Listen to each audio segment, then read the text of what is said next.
Hello my dear students, welcome back to my YouTube channel. मेरे YouTube channel पर आप लोगों का बहुत बहुत स्वागत है। डियर स्टूडेंट्स, आज की क्लास में हम लोग अर्थशास्त्र विषय का अध्ययन करेंगे और पिछली क्लास में मैंने आप लोगों को बता दिया था कि हम लोगों को अर्थशास्त्र में क्या क्या चीजों को किस क्रम से पढ़ना है। तो आइए चलिए देखा जाए कि अर्थशास्त्र की महत्वपूर्ण जो अवधारणाएं हैं, महत्वपूर्ण टर्म हैं, उनको किस प्रकार से पढ़ा जाता है, किस प्रकार से देखा जाता है और उनका क्या महत्व है। ठीक है, तो चलिए देखा जाए।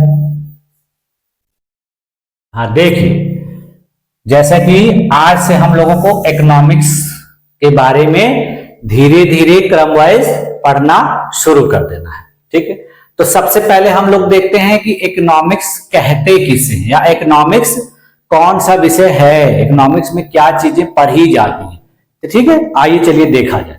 देखिए, यह देखिए, अर्थशास्त्र एक सामाजिक विज्ञान है जो संसाधनों के उत्पादन, वितरण और उपभोग का अध्ययन करता है। यानी जैसे हम लोग सामाजिक विज्ञान के और भी विषयों का अध्ययन करते हैं, उसी प्रकार यह भी सामाजिक विज्ञान का एक विषय है, शाखा है, विज्ञान है, जिसके अंतर्गत हम मुख्यतः तीन चीजों का अध्ययन करते हैं: उत्पादन, वितरण और उपभोग। तो किसका उत्पादन, किसका वितरण, किसका उपभोग? तो वस्तुओं और सेवाओं का। ठीक है, इन्हीं के उत्पादन, वितरण और उपभोग का अध्ययन इसके अंतर्गत किया जाता है। इसका मुख्य उद्देश्य यह समझना होता है कि सीमित संसाधनों का उपयोग कैसे किया जाए ताकि मानवीय आवश्यकताओं और इच्छाओं की पूर्ति की जाए।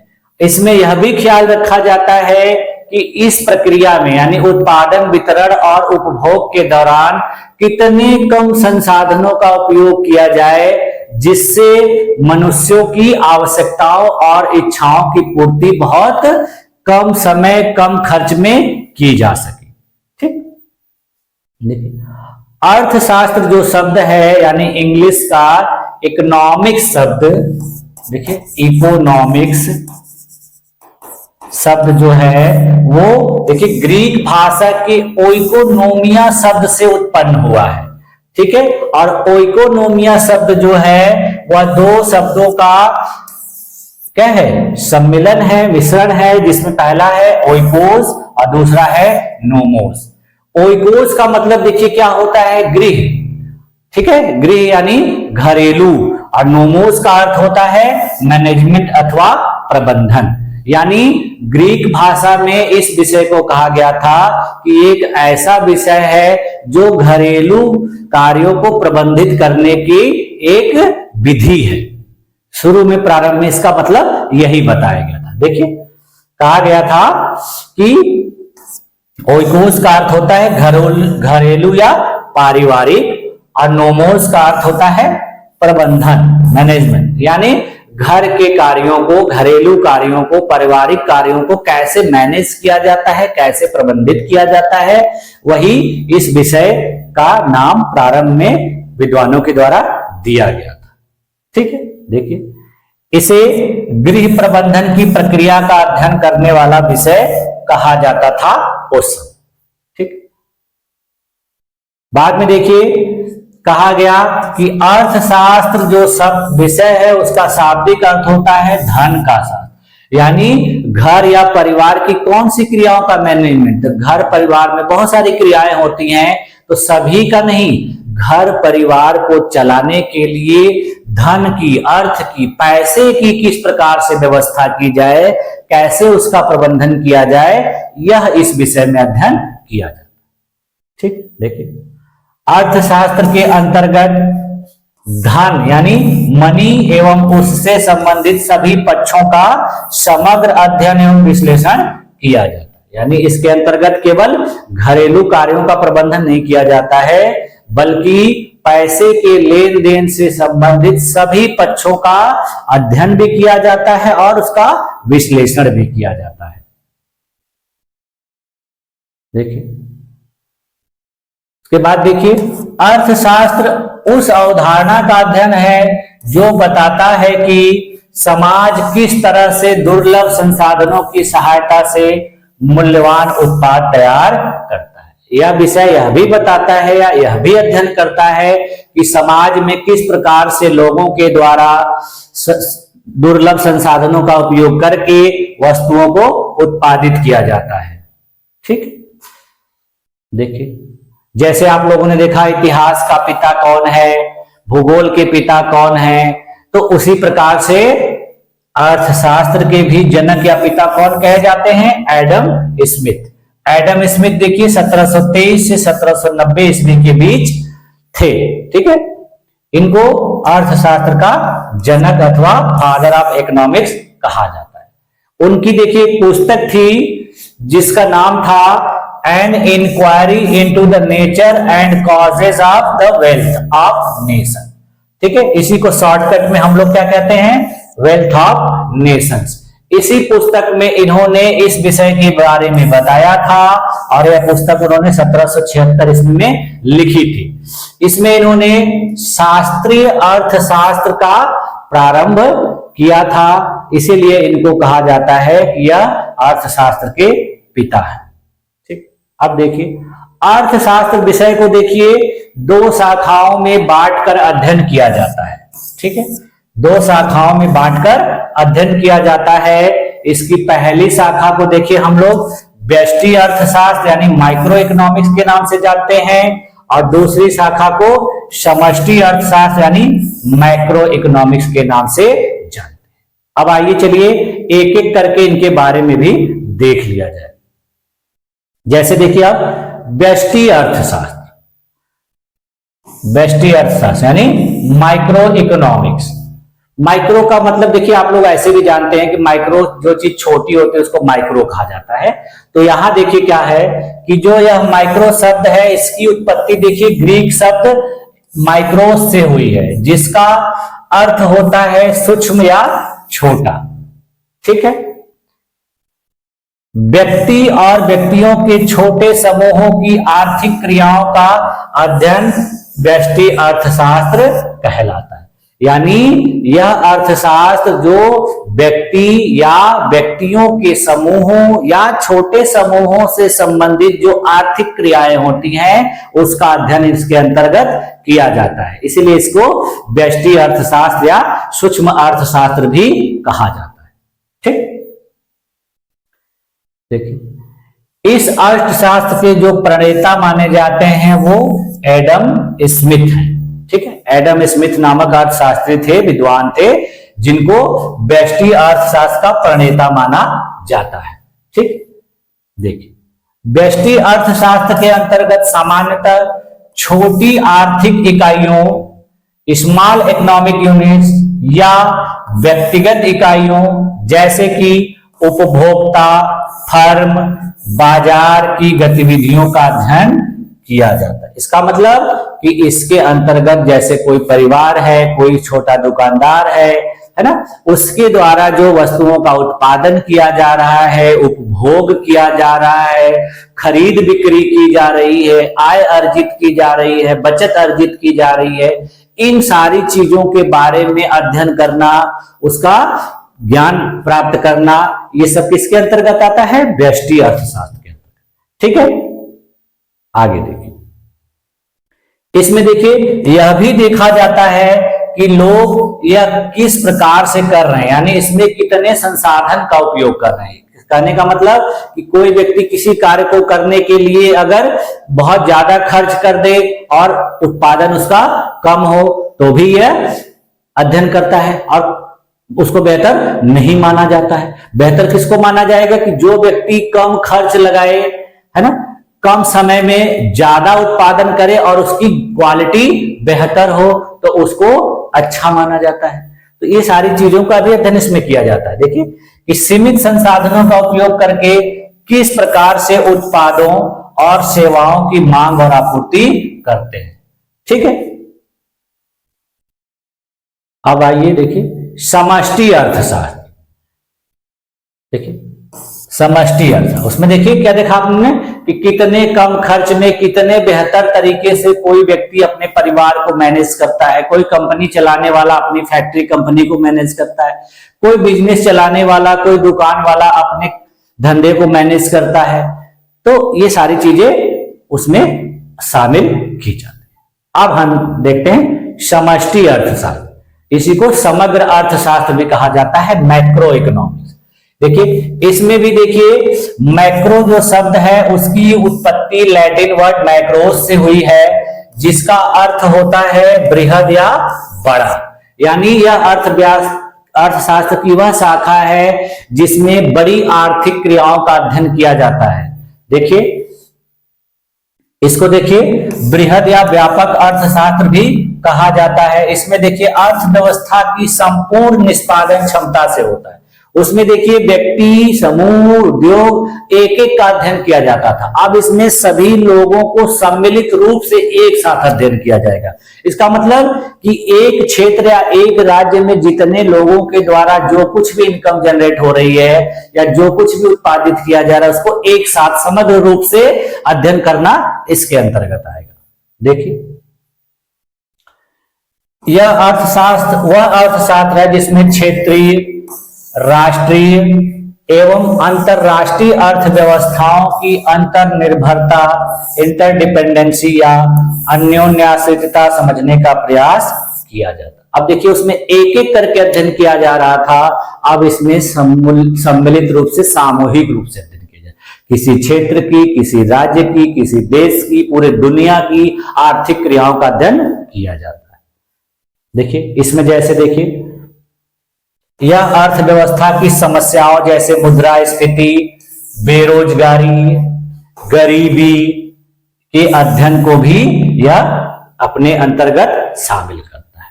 इसके अलावा देखिए इसमें राष्ट्रीय आय, राष्ट्रीय बचत, व्यापार, है ना, राष्ट्रीय अर्थव्यवस्था के लक्ष्य, उनका निर्धारण तथा उनकी प्राप्ति के प्रयास का भी अध्ययन किया जाता है। यानी देखिए देश की सरकारों के द्वारा, राज्य की सरकारों के द्वारा अपने राज्य में, अपने देश में गरीबी, महंगाई, बेरोजगारी, है ना, ये सारी चीजों, फिर उनकी आय, बचत, व्यापार, विभिन्न प्रकार के करों का निर्धारण, ये सारी चीजों को इसके अंतर्गत पढ़ा जाता है समष्टि अर्थशास्त्र।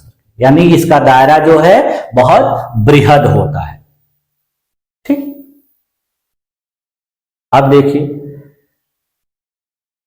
अर्थशास्त्र की एक अलग शाखा के रूप में समष्टि अर्थशास्त्र को आरंभ करने का श्रेय ब्रिटिश अर्थशास्त्री जॉन मेनार्ड किन्स को दिया जाता है। देखिए यानी व्यष्टि अर्थशास्त्र एडम स्मिथ को माना जाता है और समष्टि अर्थशास्त्र का जन्मदाता किसको माना जाता है? जॉन मेनार्ड किन्स को। इस देखिए उन्होंने अपनी पुस्तक the general theory of employment, interest and money में इसका उल्लेख 1930 ईस्वी में किया था और उस समय पूरे दुनिया में वैश्विक मंदी का दौर चल रहा था और उन्होंने कहा था कि मंदी की समस्या का समाधान अर्थव्यवस्था में छिपा है। ठीक है, उन्होंने इस समय ये बात कही थी जिसके वजह से इनको इसका जन्मदाता माना जाता है। ठीक, अब देखिए अर्थशास्त्र विषय में मैक्रो और माइक्रो शब्द का सर्वप्रथम प्रयोग 1933 ईस्वी में रगनार फ्रिस्क नामक विद्वान व्यक्ति ने किया था, जिसके वजह से देखिए इनको सबसे पहला नोबेल प्राइज भी प्रदान किया गया था। अब देखिए आ जाते हैं हम लोग अर्थशास्त्र के महत्वपूर्ण नोबेल पुरस्कारों के बारे में। देखिए नोबेल पुरस्कार जैसा कि आप लोग जानते हैं अन्य विषयों में भी दिया जाता है, तो ये अर्थशास्त्र के क्षेत्र में सबसे पहले जो नोबेल प्राइज दिया गया था वो रगनार फ्रिस्क को दिया गया था। तो अर्थशास्त्र में सबसे पहले जो नोबेल दिया जाना शुरू हुआ वो 1969 में, यानी 1968 में इसकी स्थापना की गई और 1969 में इसको दिया जाना शुरू हुआ। देखिए अल्फ्रेड नोबेल की स्मृति में अर्थशास्त्र के क्षेत्र में स्वीडन के केंद्रीय बैंक द्वारा स्वेरिजेस रिक्स बैंक पुरस्कार के नाम से इसको दिया जाता है और सामान्यतः अर्थशास्त्र में नोबेल पुरस्कार इसी को कहा जाता है। इसकी स्थापना देखिए 1968 ईस्वी में की गई थी। देखिए अर्थशास्त्र में प्रथम बार नोबेल वर्ष 1969 में रगनार फ्रेस्क को प्रदान किया गया। फिर देखिए अपने देश के भारतीय अर्थशास्त्री अमर्त्य सेन को भी नोबेल पुरस्कार प्रदान किया जा चुका है और वह पहले भारतीय व्यक्ति थे, भारतीय मूल के व्यक्ति थे, जिन्हें 1998 ईस्वी में लोक कल्याणकारी अर्थशास्त्र के लिए पुरस्कार दिया गया था। ये क्वेश्चन कई बार पूछा गया है कि वह प्रथम भारतीय व्यक्ति कौन था जिसे अर्थशास्त्र का नोबेल पुरस्कार मिला है, तो वो व्यक्ति कौन थे? अमर्त्य सेन। ठीक, उसके बाद देखिए अर्थशास्त्र में दूसरा नोबेल पुरस्कार प्राप्त करने वाले भारतीय व्यक्ति कौन थे? अभिजीत बनर्जी। इनको देखिए 2019 ईस्वी में अर्थशास्त्र का नोबेल पुरस्कार मिला था इनकी पत्नी एस्थर डुफ्लो और अमेरिका की एक और माइकल क्रेमर के साथ, यानी संयुक्त रूप से तीनों लोगों को अर्थशास्त्र का नोबेल पुरस्कार 2019 में दिया गया। यानी पहले व्यक्ति अमर्त्य सेन और दूसरे व्यक्ति अभिजीत बनर्जी। ठीक, उसके बाद देखिए 2021 में अर्थशास्त्र का नोबेल पुरस्कार देखिए डेविड कार्ड, जो कनाडा और अमेरिका दोनों के संयुक्त निवासी थे, उनको श्रम अर्थशास्त्र लेबर इकोनॉमिक्स में उनके योगदान के लिए दिया गया। उसके बाद देखिए जोशुआ डी एंग्रिस्ट को, जो इजरायली अमेरिकी थे, और तीसरे व्यक्ति गुड्डो डब्ल्यू इम्बेंस यानी नीदरलैंड अमेरिका के थे, तो इनको कारण संबंध यानी कैजुअल रिलेशनशिप के विश्लेषण में उनके कार्यों के योगदान के लिए संयुक्त रूप से दिया गया था। फिर उसके बाद देखिए 2022 ईस्वी में अर्थशास्त्र का नोबेल पुरस्कार देखिए Ben S बर्नानके, Douglas W diamond और फिलिप एच डाइविंग को दिया गया। इन्हें यह पुरस्कार देखिए बैंकों और वित्तीय संकटों पर उनके शोध के लिए दिया गया है। इनके इस कार्य के वजह से देखिए बैंकिंग प्रणाली की जटिलताओं और इसके प्रभावों को समझने में महत्वपूर्ण योगदान मिला, जिसके वजह से इनको नोबेल पुरस्कार दिया गया। उसके बाद देखिए 2023 में अर्थशास्त्र का नोबेल पुरस्कार हार्वर्ड यूनिवर्सिटी विश्वविद्यालय की प्रोफेसर क्लॉडिया गोल्डिन को दिया गया। उन्हें यह पुरस्कार महिलाओं के श्रम बाजार में भागीदारी और उनके वेतन में अंतर के कारणों को उजागर करने के लिए दिया गया। इन्होंने बताया कि पूरे दुनिया के श्रम बाजार में महिलाएं किस प्रकार से योगदान देती हैं और उनके वेतन में किस प्रकार की असमानता है। उनके शोध ने दिखाया कि महिलाओं और पुरुषों के वेतन में अंतर मुख्य रूप से पहली संतान के जन्म के बाद बढ़ता है। उन्होंने 200 वर्षों के डेटा का अध्ययन कर यह सिद्ध किया कि औद्योगिक और सेवा क्षेत्र में बदलाव के साथ साथ सामाजिक मानदंडों में बदलाव महिलाओं की श्रम बाजार में भागीदारी को कैसे प्रभावित करता है। यानी इन्होंने महिलाओं से संबंधित आर्थिक बदलाव के लिए रिसर्च किया, शोध किया और इन्होंने इसके लिए नोबेल प्राइज प्राप्त किया। फिर देखिए 2024 में अर्थशास्त्र का नोबेल पुरस्कार यानी इस वर्ष डैरोन आसिमोग्लू, साइमन जॉनसन और जेम्स ए रॉबिन्सन को दिया गया है। उन्हें यह पुरस्कार देखिए संस्थानों के निर्माण और उनकी समृद्धि पर पड़ने वाले प्रभाव के अध्ययन के लिए दिया गया है। इन तीनों ने दिखाया कि किस प्रकार राजनीतिक और आर्थिक संस्थाएं किसी देश की समृद्धि को प्रभावित करती हैं। इनके शोध से स्पष्ट हुआ कि समृद्धि में देशों के बीच जो बड़े अंतर हैं वे काफी हद तक उन संस्थाओं पर निर्भर करते हैं जहां वे स्थापित किए। तो ये थे विभिन्न प्रकार के नोबेल प्राइज प्राप्त करने वाले व्यक्तियों के नाम। अब हम लोग आते हैं अर्थव्यवस्था के बारे में। अभी तक हम लोगों ने किसके बारे में अध्ययन किया? अर्थशास्त्र के बारे में। तो अर्थशास्त्र देखिए क्या है कि हमें आर्थिक क्रियाओं का सैद्धांतिक अध्ययन है, ठीक है। और अर्थव्यवस्था क्या है, उसका व्यवहारिक अध्ययन है। तो हमको ज्यादा फोकस किस पे करना है, व्यवहारिक चीजों, और वही एग्जाम में ज्यादातर पूछा जाता है और वही हमको अध्ययन करना है। लेकिन सैद्धांतिक को भी जानना जरूरी है, क्योंकि अर्थव्यवस्था में यदि कोई समस्या आती है, कोई गड़बड़ी होती है, तो उसका हल किसके माध्यम से ढूंढा जाता है, सैद्धांतिक माध्यमों से। तो फिर उसमें उसकी जरूरत पड़ती है, ठीक। अब हम लोग आते हैं अर्थव्यवस्था, इकोनॉमी, ठीक। ये सारी चीजों को हम लोग देख लेंगे, तो उसके बाद फिर हमको क्या पढ़ना है, भारतीय अर्थव्यवस्था, ठीक। देखिए, अर्थव्यवस्था अर्थशास्त्र का व्यवहारिक पक्ष है, ठीक। देखिए, इसके अंतर्गत उत्पादन, उपभोग तथा वस्तुओं एवं सेवाओं के व्यापार से संबंधित क्रियाकलाप शामिल होते हैं। वो देखिए सैद्धांतिक अध्ययन था, ये भी वही करता है, लेकिन यहां पर व्यवहारिक है और वहां पर सैद्धांतिक था। देखिए, अर्थव्यवस्था के माध्यम से एक निश्चित क्षेत्र या देश में रहने वाले लोग अपनी आजीविका लिवलीहुड प्राप्त करते हैं, जैसे भारतीय अर्थव्यवस्था, चीन की अर्थव्यवस्था, विकासशील देशों की अर्थव्यवस्था इत्यादि। देखिए, सब अलग अलग देशों की अपनी अपनी अर्थव्यवस्था होती है, उनके यहाँ उत्पादन, वितरण, उपभोग की अलग अलग प्रक्रिया होती है, जिसके तहत वो अपने देश का विकास करते।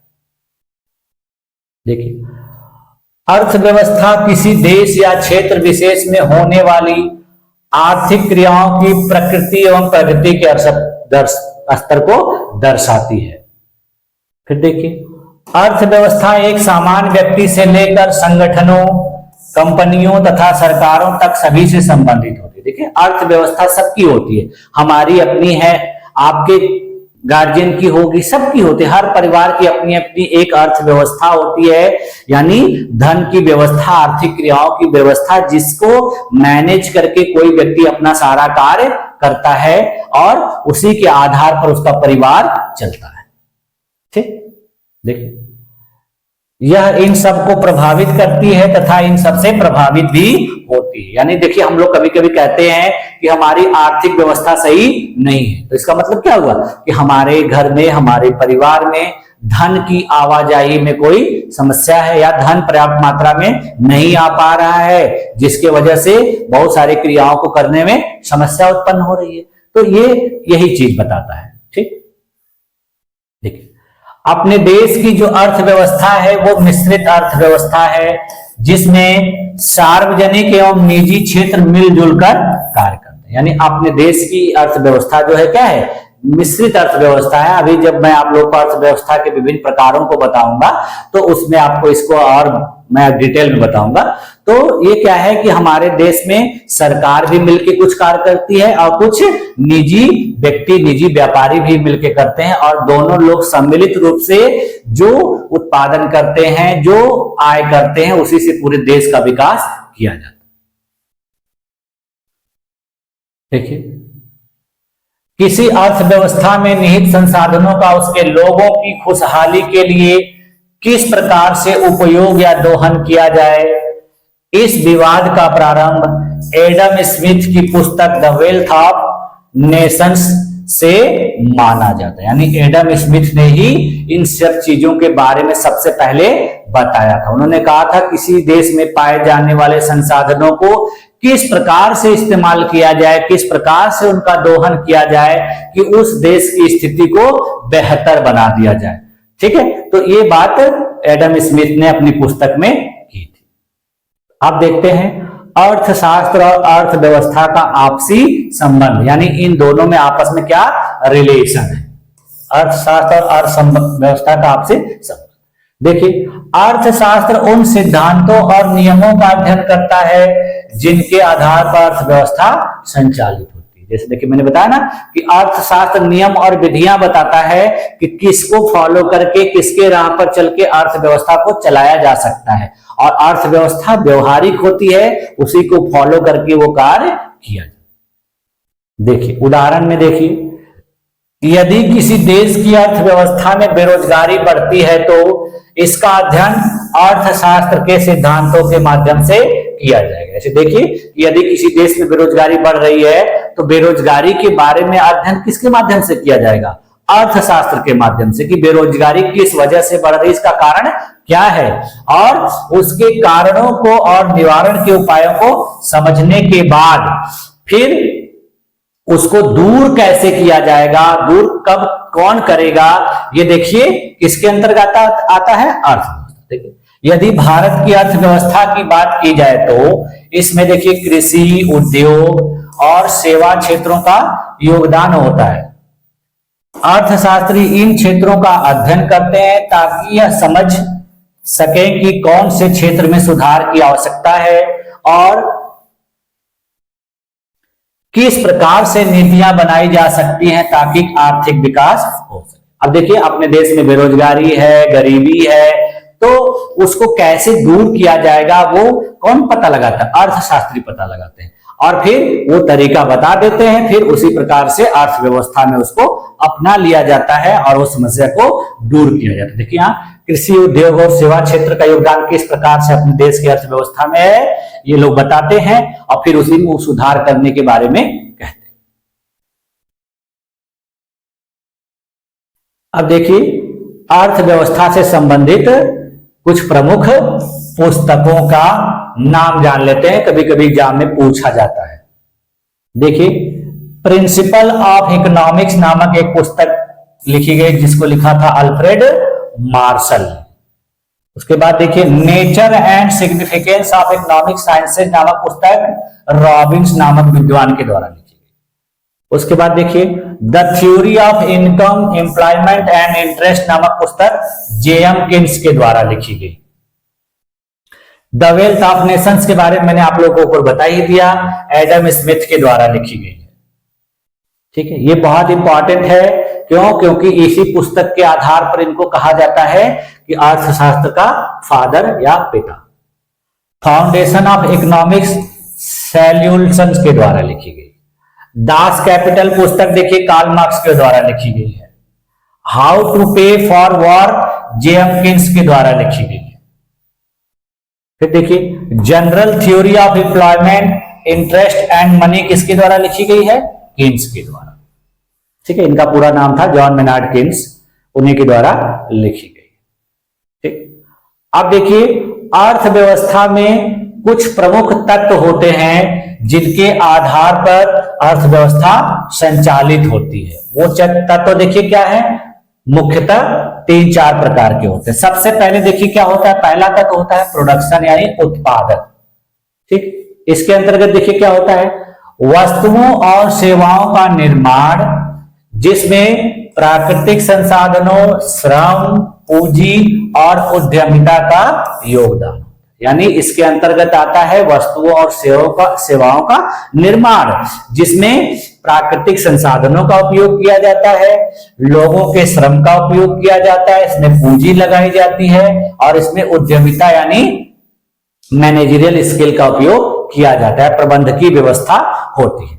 ठीक, देखिए लोग क्या करते हैं कि प्राकृतिक संसाधन जो पाए जाते हैं वो इस्तेमाल करते हैं, फिर उसमें अपना श्रम लगाते हैं, मेहनत करते हैं, कार्य करते हैं, समय लगाते हैं, फिर उसमें पूंजी लगाते हैं, मशीनें खरीदते हैं, गाड़ियां खरीदते हैं, ट्रांसपोर्टेशन की व्यवस्था करते हैं, ये सारी चीजें। तो उसके लिए सामान खरीदना पड़ता है, सामान बनाते हैं और फिर उसको देख रेख करते हैं, उसके लिए स्किल सीखते हैं, उसको मैनेज करते हैं, तो ये होता है उद्यमिता।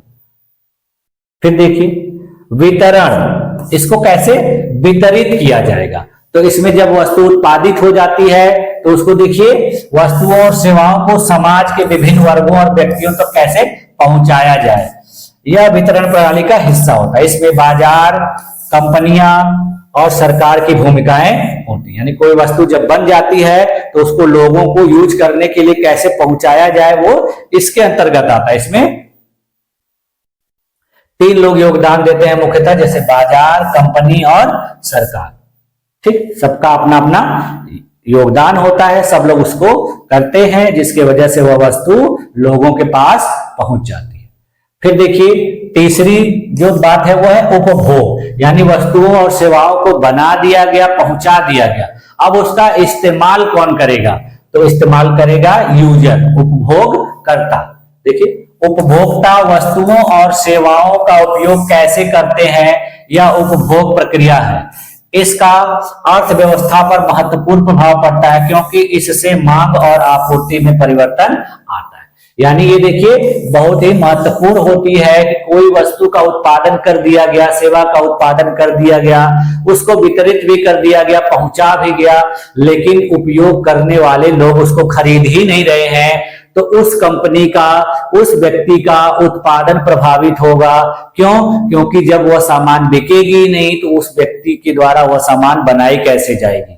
अगर वो बनाता भी है तो उसका सामान इकट्ठा होता चला जाएगा और उसका नुकसान होगा।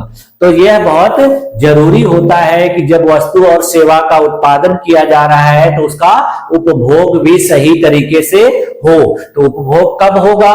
जब वह वस्तु या सेवा उस उपभोगकर्ता के इस्तेमाल करने के लायक होगी या उसकी जरूरत की होगी, वो उचित दाम में मिलेगी, उसकी गुणवत्ता अच्छी होगी, तभी वो इस्तेमाल करेगा। यदि वो इन सब चीजों को उसमें नहीं पाता है तो उस वस्तु को नहीं खरीदेगा, उस सेवा का इस्तेमाल नहीं करेगा, तो फिर उसका उत्पादन प्रभावित होगा। ठीक। अब देखिए अगला जो टर्म है वो है विनिमय, एक्सचेंज। तो वही वस्तुओं और सेवाओं को देखिए जब आदान प्रदान किया जाता है, किसके माध्यम से किया जाता है? देखिए विनिमय का सामान्य अर्थ वस्तुओं के आदान प्रदान से होता है, परंतु आधुनिक अर्थशास्त्र में विनिमय वह आर्थिक क्रिया है जिसका संबंध वस्तुओं की खरीद तथा बिक्री से है। यह क्रिया धनराशि या मूल्य द्वारा की जाती है, इसलिए इसे उत्पादन मूल्य भी कहा जाता है, जिसका अर्थ बाजार की अलग अलग परिस्थितियों के आधार पर अलग अलग होता है। यानी देखिए किसी वस्तु का उत्पादन किया गया, उसका वितरण किया गया, उसको पहुंचा दिया गया, उपभोक्ता के द्वारा उसका उपभोग किया जाएगा, लेकिन उपभोग के लिए उस वस्तु को पाने से पहले उसको क्या करना पड़ेगा? एक्सचेंज करना पड़ेगा, विनिमय करना पड़ेगा, यानी उसके बदले में उसको पैसे या मुद्रा देनी पड़ेगी, तब वह वस्तु उसको मिलेगी। तो यही कहलाती है एक्सचेंज या विनिमय। और ये होता किसके माध्यम से है? धनराशि के माध्यम।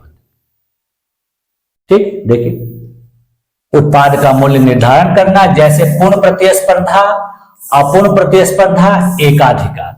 यानी देखिए वस्तुओं का मूल्य 3 आधारों पर निर्धारित होता है। अगर बहुत ज्यादा कंपटीशन रहेगा तो वस्तु बहुत उचित दाम में मिलेगी, है ना।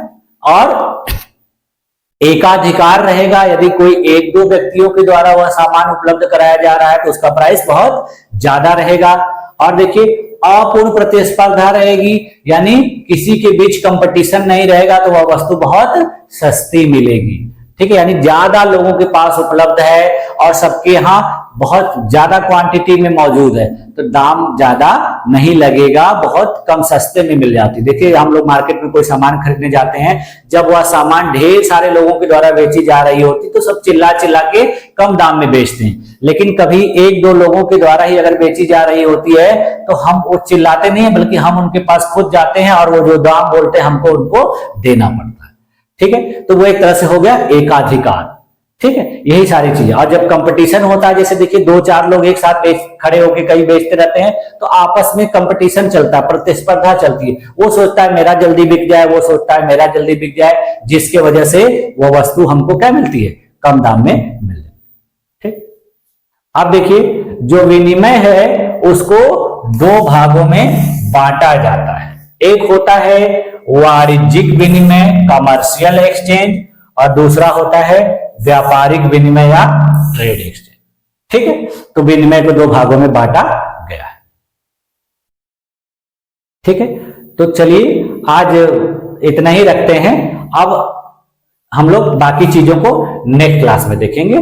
तो आज की क्लास में बस यही रहने दीजिए, और इतने देर तक मेरे साथ बने रहने के लिए आप लोगों का बहुत बहुत धन्यवाद। और आप लोग कमेंट में बताइएगा कि इकोनॉमिक्स की जो क्लास आप लोगों को कैसी लगी।